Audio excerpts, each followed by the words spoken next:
Welcome back. Greeting to you. Thank you for paying attention. Let me share my screen and follow up on session 5, data representation, part 3.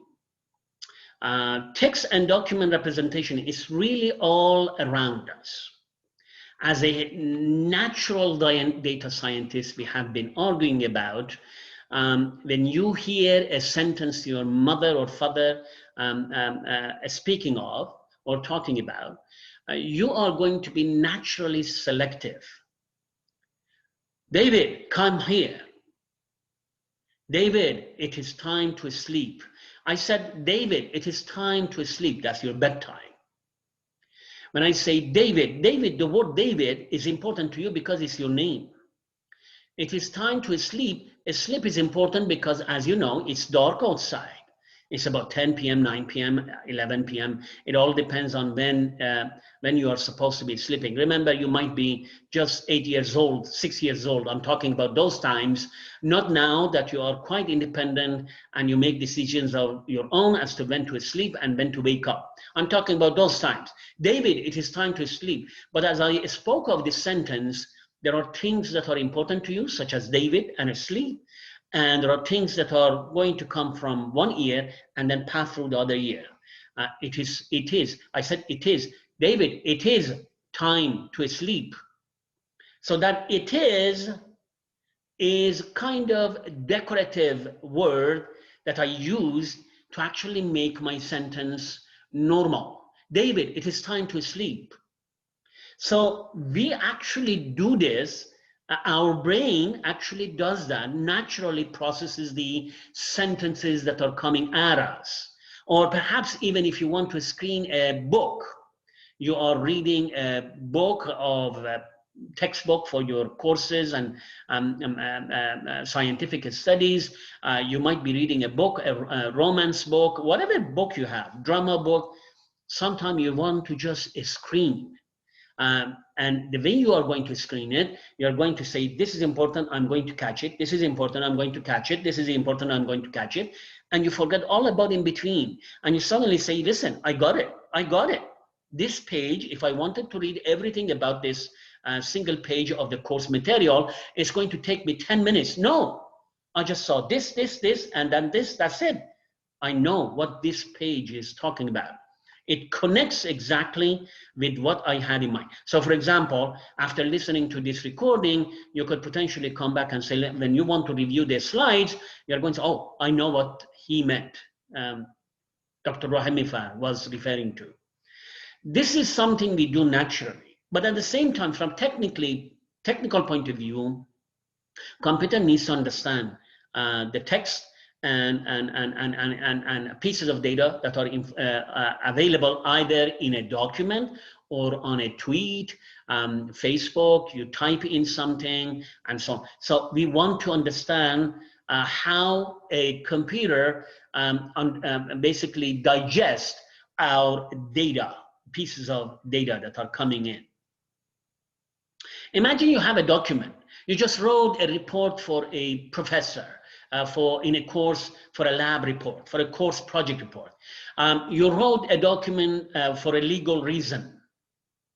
You wanted to send an email to your advisor and say, I'm not feeling well, I'm not coming to school. So you basically compose a document. It could be email, it could be a doc file, it could be PDF file, it could be Facebook, it could be WhatsApp, it doesn't matter. You have a few words that you want to do. So you have a document, and this document is going to have a number of words inside. Now, as we said, the computer doesn't understand the word unless you translate that word into the computer language. And the computer language is easily understood between human and computer if they are actually represented in the form of decimal numbers, integer most likely in this case. Again, remember, even decimal numbers are not really the number computers understand. What they understand when we say 2 in binary, it means 1 0. When we say 8, it means 1 0 0 0, for example. When we say 7, it is 1 1 1. When we say 9, you can see what I'm trying to say. It's a binary number. Computer understands only binary number. The computer you and I are using, I'm not referring to quantum computers, which are different types, and there are other types of computing systems that are using multi-level values instead of 0 and 1. Okay, we are not referring to that. We are referring to a standard computer you and I are using. So if you take a look at this table, I'm going to start representing the document you wrote. In the document you wrote versus the document that your teammate wrote versus the document that another team together wrote and presented that to, say, online as assignment submission, in every document, you're going to have a bunch of words. First and foremost, I want to tell you this column, word 1 to word n. This column could potentially be 10,000 words. I want to scratch your head for a while and ask yourself, how many words typically humans use to communicate? I would say 10,000 is too much, too many. I would say potentially with all of the peculiarities, all of different scenarios, all of different situations, possibly our lives could potentially be spoken of using 2,000 words.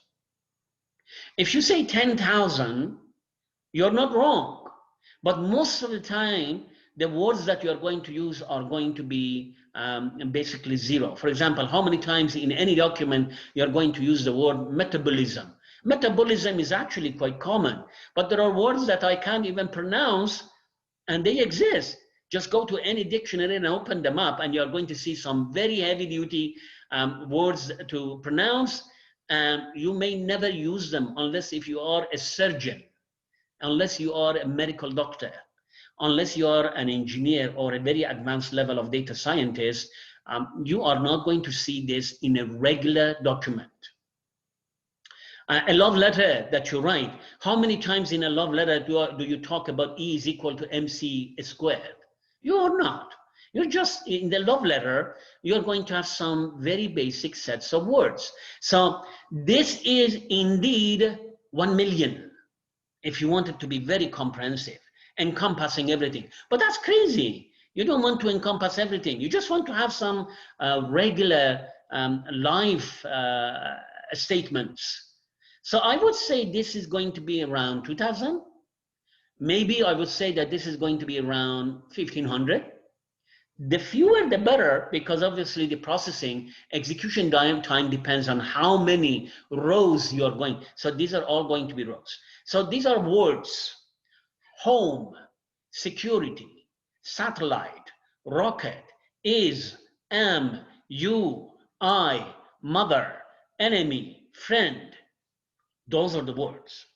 Then you have document 1 produced by you, document 2 produced by your neighbor, document 3, document N produced by your teammate and everybody in the class. So if you have a class of, say, 45 students, we could potentially have 45 documents for that specific assignment that is supposed to be due and uploaded onto the system. Inside that document, versus the 1,500 words you have, you're going to tell us which word appears in that document. Maybe the first document is a love letter. So it's going to be I love you. So it's going to be I, this is I, this is love, this is you. So it's going to be 1, 1, and 1. If it appears, it's 1. If it doesn't appear, it's 0. So this is, at this time, we are just going to stick to it as a appear or not. We are going to change that slightly in a near term in this series of slides, where we are going to actually count this. I love you, and I would like to offer you a breakfast. So I use I twice, and I use you twice. I love you, and I want to make a breakfast for you. So 2 I's and 2 U's. We are going to get there. But at this time, I need you to see what this matrix is. This document is a legal document. And truth be told, I can't even speak of them because it's not in my domain of expertise. I just need to familiarize myself with some of those terminologies, but they will be, for example, client, customer, seller, deed, legal, notice. So those are going to be the words. As I said, 1500. Obviously, I love you could manifest in document 1, but it would be, I want to see the house deed. That's a legal term for a document that is for the house given by the city to the owner of the house. Okay, so as you can see, I don't see I love you here, but I could potentially see deed somewhere, and then that's going to be 1. Now, as you can see, I'm talking about different documents, and this is the way this matrix is going to be manifested. Okay. I just want to see if I'm still recording. I am still recording. Okay. Let's take a look at this. This is actually a very nice example of what I just explained to you. So, I like football. And here is a deal you and I are going to make. We are going to make a rule. We are going to have a simple rule established together between you and me. I'm going to say, when you say football, I could potentially use football as in F as in lowercase. This is lowercase. Or I could use football F as in uppercase, higher case. So if I say I like football, I'm going to say I appeared once, like football, but also football. So this is not plural, it's a single, football. I like football. So this document has some ones and it has some zeros. And as you can see, I didn't stretch this for 1,500 rows. I didn't show it to you for 2,000 rows, because if I show you to you, anything else is going to be 0. So it's going to be 0 and 0 and 0 and then 0, 0, 0, 0, all the way to the end of the column, document 1. John likes football. John, in second document, likes. I'm going to separate likes from like. Remember, you and I understand what like and likes mean. We have a perception of what like and likes mean. You and I could potentially, as I'm going to explain that as in perception-based representation, you could potentially say like and likes are the same. No, like and likes are not the same for computers. So it's going to be John likes football.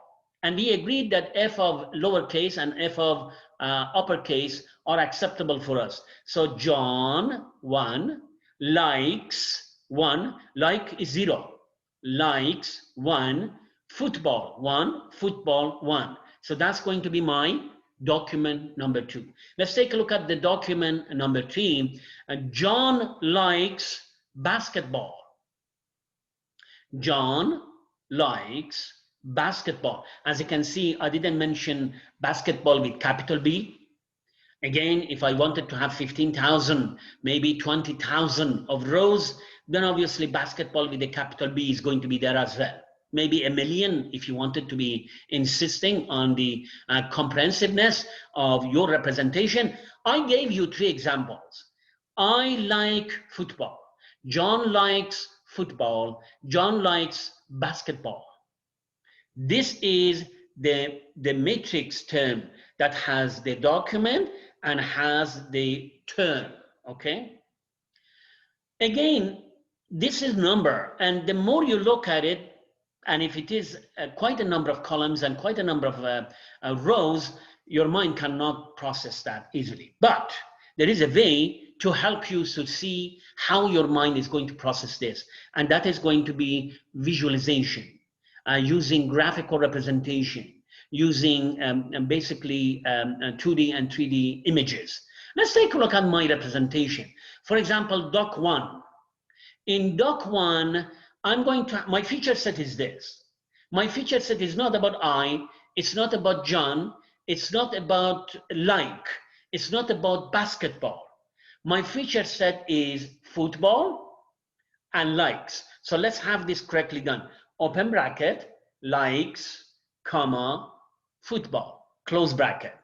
open bracket, likes, comma, football, close bracket. If you take a look at my feature set, when I talk about football, do you see the first document, do you see likes? I don't see likes. The first document is about football and likes, 1 and 0. So it's going to be, if I wanted to see my feature set, it's going to be open bracket, 0, likes 0, comma, football 1, close bracket. So that's going to be my document. Document 1 is going to be 0, comma 1, closed. That means likes 0, there is no likes here, and football 1, because there is one football there. And this F is lowercase. So that's my feature set, and that's my feature vector at the moment. I'm going to actually tell you what the values. Take a look at document 3, likes and football. Remember, that's my feature set. Likes, I have 1. Football, I have 0, irrespective of lowercase, uppercase, doesn't matter. So this one is going to be open bracket, 1, comma, 0, close bracket. Let's take a look at the document 2. Document 2, we are talking about likes and football. So I do have a likes and I have a football. It's 1 and 1. So open bracket, 1, comma, 1, close. That's my feature vector, and that's going to be my feature set is still likes and football. And feature vector is going to be the numbers replacing of the features that I'm trying to extract. So as you can see, document 2 now is on a 45 degrees angle. This is 1 and this is 1. As I said, this point is open bracket, 1, comma, 1, close bracket. So that's the graphical representation. Now I can see the relationship. You see, can you tell me if there is doc 1 and doc 3? Doc 1 is about liking football. Doc 3 is about liking basketball. They don't seem to be anything related, right? So as you can see, doc 1 in doc 3 is vertical. I couldn't fathom that document 1 and document 3 are completely independent, or in this case, perpendicular, I would say. But here visually, I can see that document 1 and document 3 are actually perpendicular to each other, which means document shadow on document 3 shadow, document 1 shadow on document 3 shadow is 0, document 3 shadow on document 1 shadow is 0. That's what it means, right? On the other hand, document 2 seems to have some similarities. Document 2 seems to have a slight similarities with document 1. Let me repeat that. John likes football. Nice. And then document 1 is I like football. There seems to be some similarities. John and I seem to like football. On the other hand, document 2 and document 3 have some similarities. Here I'm going to say John likes football, and here I'm going to say John likes basketball. It's possibly referring to one individual. The person name is John. And that seems to be the type of similarity. You could not have seen that kind of similarities if this matrix is huge, bigger in size. You would not be able to even visually identify that. But here you can potentially identify that. This representation is very important for us, okay? With that in mind, as I was just talking about it, you could potentially introduce the angle between document and document 2, document 2 and document 3, document 1 and document 3. And the way you're going to introduce the angle is the cosine similarities. Again, I simply went in and drew some document 1, document 2, document 3, and my query, I went onto the Google search and I have a query, and Google search is trying to see what my search keywords are going to get me close to what kind of previous search that Google has done in its history of 20 years of existence, okay? Especially recently. So I'm going to say, I interview question data scientist, right? My query is this, in the interview question data scientist. I want to know interview questions as a data scientist. I want as interview, questions, data scientist. So this is my query. And that might have been query done in the past by others that has been resolved, and that's going to represent itself in document 1, other one document 2, other one document 3. Data scientist, huge relation somewhere else. Interview, huge relation with anything. Interview, I want to get interviewed to become an astronaut, and I'm going to go to the Mars, to the moon. Has nothing to do necessarily with data scientists, but the common term is going to be interview. And then question, and so on. So you can see what we are trying to achieve here. You have a Google search, you are going to go and type something on a chat bot, and you are going to ask for help. And as soon as you do that, the internal engine begins finding the angle between your query and the existing queries that have been done before you at that moment in time. And the way we're going to do it is going to be absolute value of A, absolute value of B, it's going to be inner, my mistake. It's going to be inner product of A and B, and then this is going to be absolute value of A, absolute value of B. Remember, please go back to the remedial recordings on simple math that you need to be knowledgeable of. This is a vector. It could potentially have 2 dimensions or 3 dimensions, or maybe 5 dimensions for that matter. This is going to be 5 dimensions, another example, and you're going to multiply them member to member in the right positions. So x1, x1, x2, x2, x3, x3, x4, x4, x5, x5. You multiply them pairwise, and you basically sum them up. This is going to become a scalar value on top of the numerator, okay?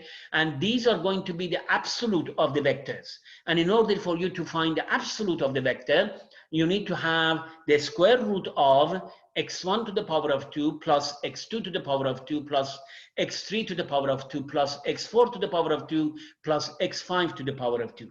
The square root of each shadow to the power of 2 is going to be summed them up. You take the square root, and that becomes the absolute of A. You repeat the same thing for absolute of B. This ratio is supposed to be less than or equal to 1. It could be negative, but it is going to be trapped between -1 and +1. This is, you can potentially find the angle between your query and document 1. And obviously, if the angle, say, is just 2 degrees, you are going to say, okay, these queries are very similar. I'm going to show them up. That's what Google Engine does. The Google Engine is going to say, okay, it seems that what you have just asked me to search for, I have done something similar in the past, and these are the closest that I can get to you. And they are going to be shown to you on the screen as you do the search engine, okay? Let me actually show you an example. If I wanted to show as an example, I'm going to say, I want to know interview questions as data scientist, okay? And common data science interview questions, they are not exactly what it is. As you can see, I is ignored, want is ignored, to know ignored, as ignored. They are not really valuable, as I'm going to discuss them with you. But questions and answers, I didn't even ask for answers, but it is saying questions and answers because they are the closest that they can get to your query, and that's how it is. Now, so the theta is an angle. Cosine theta is a value between -1 and +1. You need to keep in mind that this -1 to +1 has a significant meaning as we move toward the next slides, and that is the correlation. If it is 1, it means it's maximum. If cosine theta is 1, what does it mean? The only time cosine theta is going to be 1 is when theta is 0. What does it mean? It means that the two documents is exactly matching each other on each other. They are falling on each other. There is no angle between them. The angle is 0. That's what it means. So when cosine theta is 1, the angle is 0. When cosine theta is -1, the angle is 180 degrees, opposite each other. Opposite each other, 180 degrees. So that's a negative correlation. But when the angle, when the cosine theta is 0, what does it mean? It means it's 90 degrees. There is no correlation. There is no relationship that you can potentially extract from the sentence. Do you remember this one? There is no relationship between document 1 and document 3 in this simple representation, because this is, I like football, John likes basketball. I and John are two different people. Football and basketball are two different sports. There is no relationship, okay? This very important equation is going to be repeated a number of times in this class. I'm going to stop, and then I'm going to have another one continued on this slide.